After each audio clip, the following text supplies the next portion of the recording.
Naghandog ng isang tribute ang It's Showtime para sa mga namaalam sa Philippine showbiz icon na sina Asia's Queen of Song Pilita Corrales at National Artist for Film and Broadcast Arts at superstar na si Nora Honor sa Monday episode ng Noontime Show April 21.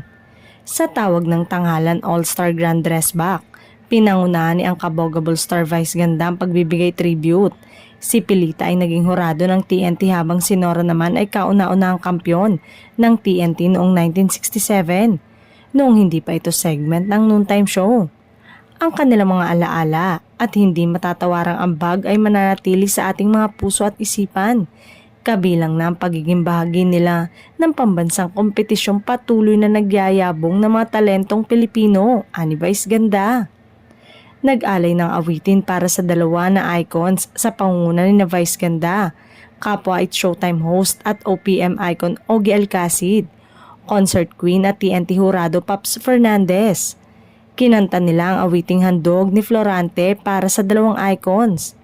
Samantala, hindi maitago ni Vice Ganda ang kanyang lungkot at panghihinayang sa sunod-sunod na pagkawala ng ilang mga bigating personalidad sa industriya ng showbiz.